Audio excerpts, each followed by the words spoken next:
말씀의 제목이 그리스도 안에 있으면인데요.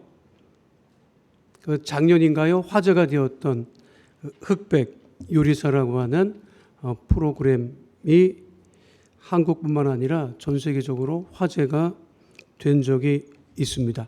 결승에 올랐던 음식 기억하십니까? 또 결승에 올랐던 두 셰프를 기억하십니까? 저는 그 결승에 올랐던 두 분도 참 대단하고 멋진 분이라고 생각을 합니다. 또 음식 자체로도 정말 훌륭하고 대단하죠. 그런데 제가 주목했던 것은 그 두 분의 셰프 그리고 음식뿐 아니라 그 음식을 담고 있었던 그릇이었어요. 그 그릇이 뭐 고가의 제품이었는지 아니었는지에 대한 관심이 아니라 그 음식이 가치가 있고 그 음식이 사람들에게 관심을 끌을 수 있었던 것은 그릇 안에 담겨져 있기 때문이에요.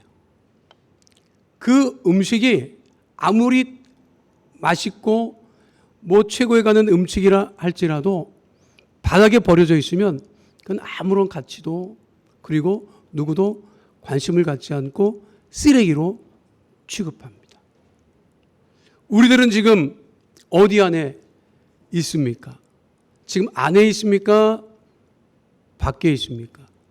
안에 있다면 누구 안에 있습니까? 우리 하나님의 자녀들은 무엇보다 날마다 그리스도 안에 있어야 되는 하나님의 자녀가 되어야 됨을 잊지 마시기를 바라겠습니다. 바울의 서신에서 가장 많이 등장하는 말 중에 하나가 그리스도 안에예요. 그리스도 안에. 그러니까 바울이 항상 서신을 보낼 때마다 그리스도 안에, 예수 안에라고 하는 말을 굉장히 많이 사용하고 있습니다. 그것은 우리가 모두 그리스도 안에 있어야 한다고 하는 것을 의미하는 것입니다. 그러면 구체적으로 그리스도 안에 있다라고 하는 그 말씀, 그리스도 안에 있으면 우리가 어떻게 살아가야 하느냐 하는 것에 관한 은혜를 나누고자 합니다. 첫 번째는요, 그리스도 안에 있으면 우리는 믿음 안에 살아가게 됩니다. 그리스도 안에 있다고 하는 것은, 예수를 믿는다고 하는 것은 무엇이에요? 내가 예수를 믿는 믿음 안에 살아간다고 하는 것이죠. 예수 믿는 사람하고 예수 믿지 않는 사람하고 차이가 뭐예요? 우리는 예수를 믿는 믿음으로 살아가는 하나님의 자녀라고 하는 것을 잊지 말아야 합니다. 바울이 이 말을 왜 했을 것 같아요? 바울은 이전에는 부활하신 예수님을 만나기 전에는 믿음 안에 살던 사람이 아니라 율법 안에 살던 사람이었어요. 나면서 8일 만에 할례를 받고 평생 안식일을 지키고 그리고 먹어야 될 음식과 먹지 말아야 될 음식을 구분하며 살았던 사람이었어요. 그리고 그의 율법 안에 갇혀 있던 생활은 예수를 그리스도로 고백하는 사람을 붙잡아다 옥에 가두고 핍박하는 것이 잘하는 것이라고 생각을 했었어요. 그런데 부활하신 예수를 만난 다음에는 완전히 변했죠. 그리고 율법을 강조하지 않죠. 무엇을 얘기하죠? 그리스도를 믿는 믿음이 우리를 의롭게 하고 구원에 이르게 한다고 그렇게 전한 것이 바울의 복음이었습니다. 우리는 그러니까 그리스도 안에 있다라고 하는 것은 곧 우리가 믿음 안에 살아가야 한다는 거예요. 삶 전체가 믿음으로 살아가는 것입니다. 축구선수가 경기에 나가면 무슨 생각을 하고 나가겠어요? 질 거를 생각하고 나가겠어요? 이길 것이라고는 믿음을 갖고 나가죠. 야구선수가 야구를 하는데 타자가 타석에 들어서는데 나 못 칠 거야, 못 칠 것 같아, 안 될 것 같아. 그런 믿음으로 나가면 아무런 역사도 일어나지 않을 거예요. 타율이 비록 떨어져도 이번 타석에서는 그래도 안타를 칠 것이라고 하는, 때로는 홈런을 칠 것이라고 하는 믿음이 있기 때문에 타석에 들어서는 것이죠. 그러니까 우리는 무엇으로 살아가야 된다? 믿음으로 살아가야 된다. 그러니까 믿음으로 살아간다고 하는 것은 성령의 충만함을 따라 살아간다고 하는 것과 다름이 없습니다. 왜냐하면 믿음이 없으면 내 마음대로 내 뜻대로 하고 살지만 믿음으로 살아가면 오직 주의 성령으로 성령의 인도하심을 따라 살아가기 때문이에요. 저는 오순절 순복음교회 목사여서 늘 성령 충만을 강조합니다. 제가 설교를 하면 많은 분들이 그 성령 충만이 뭡니까? 이렇게 물어보는 분들도 있어요. 이거를 다 자세하게 설명을 드릴 수는 없지만 제가 늘 이 성령 충만과 함께 드는 비유가 있어요. 제가 체험했던 거예요. 제가 자랄 때는 추석이나 설을 놔두면 반드시 공중 목욕탕을 갔어요. 그럼 공중 목욕탕에 가면 설이나 추석 전에 가면 동네 분들을 다 만날 수 있어요. 그 동네 분들은 약사도 있고 경찰도 있고 선생님도 있고 일용직 근로자도 있어요. 그분들이 다 옷을 벗고 탕 속에 들어가 앉아 있습니다. 탕 속에 들어가서 앉아서 가만히 있어야 돼요. 보이지 않게 슬금슬금 미루면 오전에 깨끗했던 탕 속의 물이 오후쯤 되면 둥둥 뭐가 떠다닙니다. 앉아서 보면 뭔가 둥둥 떠다녀요. 그러면 앉아있던 분들이 그거를 보고 밖에다 대고 소리를 칩니다. 어떻게 좀 해보라고. 그 전에 먼저 그분들이 일어나서 바가지로 그 때를 퍼내려고 애를 써요. 여러분 해보십시오. 절대로 탕 속에 있는 때는 물보다 가볍기 때문에 바가지로 안 퍼집니다. 그러니까 밖에다 대고 소리를 치는 거예요. 어떻게 해보라고. 그러면 밖에서 일하시는 분은 그 분만이, 저는 지금도 이해를 할 수 없는 게 왜 그분만이 팬티를 입고 있는지 모르겠어요. 우리는 다 벗고 있는데 팬티를 입고 들어오십니다. 그리고 왜 부르는지도 알아요. 그리고 손에 뭘 하나 들고 들어와요. 뭘 들고 오지요? 탕 속에 있는, 대중탕에 있는 수도는 두 가지입니다. 온수와 냉수가 나오는 큰 수도예요. 근데 거기가 수도 꼭지가 없어요. 왜냐하면 사람들이 계속 틀어대면 이게 비용 감당이 안 되니까 물을 받아놓고 수도 꼭지를 가지고 가요. 근데 그 사람이 들어와서 어떻게 하느냐면 다 밖으로 나오라고 해요. 그러면 경찰도 밖으로 나와야 되고 선생님도 밖으로 나와야 되고 약사도 밖으로 나와야 되고 그분의 권세가 대단합니다. 그러면 쭉 서서 어떻게 하나 보게 됩니다. 그럼 그분이 뭘 해요? 아무것도 안 해요. 그냥 수도꼭지에 있는 그 수도꼭지를 올려다 놓고 물을 틀어요. 아무것도 안 해요. 그런데 시간이 지나면 때는 물보다 가볍기 때문에 그 물 위에 떠 있는 때들이 물이 넘치면서 저절로 밖으로 나가게 돼요. 저는 어린 시절이지만 그때 발견했어요. 아, 이것이 성령 충만이구나. 내 속에 있는 죄와 내 속에 있는 미움과 이런 것들을 내가 아무리 퍼내려고 해도 안 되지만 주의 성령이 충만하면 나도 모르는 사이에 죄도 나가고 미움도 나가고 걱정도 나가고 근심도 나가는 그 믿음으로 살아가야 한다는 거예요. 두 번째는요. 그리스도 안에 있으면 은혜 안에 살아가게 됩니다. 바울이 율법 안에 살았잖아요. 율법에 없는 게 무엇이죠? 은혜입니다. 율법에는 은혜가 없어요. 율법은 잣대와 같아서 이 잣대에 맞냐 틀리냐 이것만 확인하죠. 거기에 결코 어떤 은혜도 개입되지 않는 것이 율법입니다. 그런데 우리 예수님은 율법을 말씀하시지 않지요. 무엇을 말씀하시죠? 은혜를 말씀하시죠. 그러니까 우리가 살아가는 것은 다 은혜예요. 그 은혜와 관련된 귀한 비유가 마태복음 20장 포도원 품꾼에 관한 비유입니다. 포도원 주인이 9시에 포도원 일꾼을 사지요. 그리고 12시에도 품꾼이 필요하니까 12시에도 사람을 필요로 하지요. 그리고 데리고 들어와요. 오후 3시에도 데리고 들어와요. 그런데 주인이 보니까 오후 5시에 보니까 할 일 없이 왔다 갔다 하는 사람이 있어. 너도 들어와라. 너도 들어와서 일해라. 5시면 포도원 문 닫을 시간이에요. 그 사람은 들어와서 1시간도 거의 일을 안 했을 거예요. 그런데 오전 9시에 들어온 사람은 9시부터 5시, 6시까지 일했을 거예요. 그리고 나서 품삯을 계산하잖아요. 그 말씀에 보면. 그런데 9시에 들어온 사람은 기대했어요. 한 데나리온 받는 것이 통상 임금인데 가만 보니까 5시에 들어온 사람을 한 데나리온을 주는 거예요. 그러니까 9시에 들어온 사람이 기대했죠. 나는 일찍 들어왔으니까 5시에 들어온 사람 한 데나리온이야? 그러면 나는 2데나리온, 3데나리온 정도 되겠다 생각하죠. 근데 주인이 뭘 주죠? 한 데나리온만 줍니다.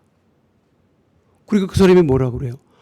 저 사람 5시 왔는데 한 데나리온이면 나는 일찍 왔으니까 더 줘야 되는 것 아닙니까? 라고 얘기를 하지만 주인은 뭐라고 얘기해요? 너는 네 품삯을 받으면 된다는 거예요. 은혜가 뭐예요? 내가 잘한 게 없는데 받는 것이 은혜예요. 이 이야기를 그 시대의 이야기만이 아닌 게 우리 집에서 한날 우리 작은 아들이 지 엄마를 도와서, 여기서 말하는 지 엄마는 내 와이프입니다. 지 엄마를 도와서 오후 내내 청소를 했어요. 근데 청소 다 끝날 때쯤에 우리 큰아들이 들어왔어요. 큰아들이 한 거는 분리수거만 했어요. 그래서 청소가 다 끝마치니까 그게 기특했는지 우리 집사람이 용돈을 줬어요. 작은 아들 2만 원. 큰아들, 그래도 아들이니까 10,000원. 10,000원을 받은 큰아들이 흥분하기 시작합니다. 목사의 집안이라면서. 이렇게 불공평할 수가 있냐. 엄마는 성경에 나와 있는 포도원 핏꾼의 비유도 들어본 적이 없느냐. 일찍 와서 일한 내 동생이나 늦게 들어와서 손을 보탠 나나 똑같이 줘야지. 어떻게 목사의 집안이 이렇게 불공평하게 처신할 수 있느냐. 그 말을 듣고 우리 집사람이 꼼짝 못하고 10,000원을 더 줬습니다. 우리는 은혜로 사는 사람이지 다른 것으로 사는 사람이 아니에요. 자, 우리 시대에 뭐가 부족합니까? 물질이 부족합니까? 교육이 부족합니까? 은혜가 부족하잖아요. 지적하고 판단하고 오른쪽이야 왼쪽이야 물어보고, 그것은 은혜가 아니라는 거예요. 그러나 오직 그리스도 안에 사는 사람은 우리부터가 먼저 은혜로 살아가는 하나님의 자녀 다 되시기를 축원드립니다. 마지막 세 번째는요. 그리스도 안에 있으면 사랑 안에 살아가게 됩니다. 제가 신학교 다니면서 제일 많이 공부한 것이 뭐냐면 바울의 의였어요. 믿음이었어요. 우리는 믿음으로 말미암아 의롭다 칭함을 받고 구원받습니다. 그리고 지금 현재도 신약 시간의 가장 중요한 부분은 바울의 의, 믿음입니다. 그런데 성경에 보면 바울은 결정적인 순간에 믿음을 이야기하지 않고 무엇을 이야기합니까? 사랑을 이야기합니다. 우리가 잘 아는 말씀 고린도전서 13장 13절 말씀이죠. 뭐라고 되어 있어요? 그런즉 믿음, 소망, 사랑 이 세 가지는 항상 있을 것인데 그 중에 제일은 무엇이다? 바울은 계속 믿음을 얘기해야 돼요. 근데 결정적인 순간에 뭘 얘기를 해요? 사랑을 얘기해요. 근데 신학교에서 사랑을 안 가르쳐요. 어느 학교에서도 사랑은 안 가르쳐요.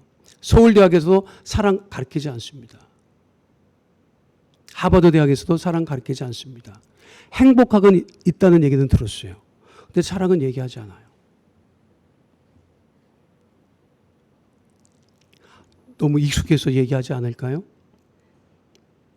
예수님께서 뭘 말씀하셨어요? 서로 사랑하라고 말씀하셨어요. 그리고 우리들은 사랑에 대해서 너무 많이 들어요. 근데 정작 듣기는 하지만 안 해요. 그러니까 누가 먼저 우리가 사랑해야 돼요? 믿는 우리들이 먼저 사랑해야 돼요. 제가 늘 사랑을 얘기할 때 하는 비유가 있습니다. 사랑은 무엇인가? 사랑이 뭐라고 생각하십니까? 저는 사랑은 떨림이라고 생각하는 사람이에요.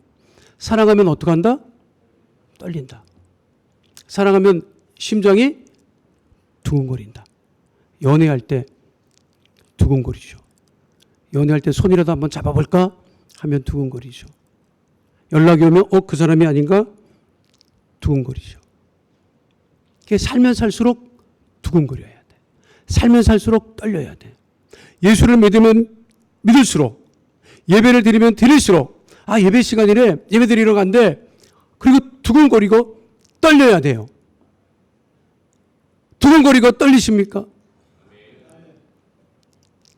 저는 우리 집사람이랑 산 지가 30년이 넘어서 35년을 향해 갑니다. 지금도 아침에 일어나면 떱니다. 무서워서 떠는 거 아니에요. 내가 주님을 사랑한다고 하면 어떻게 해야 돼요? 떨림이 있어야 돼요. 그 떨림으로 우리가 신앙생활을 하는 거예요. 그 떨림이 무엇이다? 사랑이라고 하는 거예요. CBS 사장님이 새롭게 취임하셨다는 말씀을 들었습니다. 그리고 취임사에 사회적 약자편에서 그리스도의 사랑을 전하겠습니다 하는 말씀을 하셨다는 보도를 제가 접하고 굉장히 기뻐했어요. 그것이 맞지요. 언론이 다 진실 보도를 얘기합니다. 근데 지금은 세상 사람들은 진실은 솔직히 말씀드리면 관심 없습니다. 그리고 제가 신학교 다닐 때 정말 충격적인 이야기를 들은 것이 뭐냐면 우리 교수님이 그러시더라고요. 얘들아, 진실의 카드라는 게 있단다. 그 진실의 카드의 앞면에는 이렇게 써 있지. 진실은 뒷면에 있다. 그래서 그 사람이 그 진실의 카드 뒷면을 돌려봤단다. 그 진실의 카드 뒷면에는 뭐라고 써 있는지 아니? 앞면에 있는 글씨는 거짓이다. 여러분, 무엇이 진실입니까? 더스틴 호프만과 지나 데이비스가 주연했던 리틀 빅 히어로라고 하는 영화가 있습니다. 그 영화의 내용은 간단하죠. 지나 데이비스 여주인공이 뉴욕에서 열리는 올해의 기자장을 수상하기 위해서 비행기를 타고 이동하다가 그 비행기가 추락해요. 근데 그 현장을 지나가던 더스틴 호프만 남자 주인공은 좀도둑이에요. 그런데 사건 현장을 제일 먼저 발견을 하고 사고 현장에 비행기 안에 들어가서 여주인공을 끌어내요. 구해준 거예요. 근데 황방 중이라 자기를 구해준 사람이 누군지 몰라. 근데 이 더스틴 호프만은 왜 구해줬느냐? 사고 현장에서 뭐 집어갈 거 없나 싶어서 들어갔던 거예요. 그러다가 우연찮게 주인공을 구조해 준 거지. 그리고 신발 한 짝을 떨어뜨리고 나오고 그리고 지나가는 트럭을 얻어 타고 가면서 야, 좀 전에 희한한 일이 있었어. 내가 누굴 도와줬다. 비행기 떨어진 장소에 야, 이거 신발 한 짝이 있는데 내가 이거 한 짝밖에 못 쓰는 것 두고 갈게. 그리고 두고 가요. 그리고 나중에 그 여자 주인공을 구해준 사람은 더시는 호페만이 아니라 트럭 운전사가 되죠. 왜? 신발을 가지고 있으니까.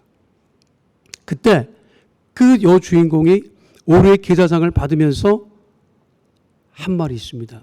제가 그것이 아직도 가슴에 있어요. 기사상을 받은 사람이 얘기하는 거예요. 수상소감. 저는 평생 진실을 추적하고 추구하며 기사 생활을 했습니다. 그런데 진실을 까면 깔수록 이것은 마치 양파를 까는 것과 같습니다. 까면 깔수록 진실은 나타나지 않고 내 눈에 눈물만 흐릅니다. 우리 시대에 무엇이 진실입니까?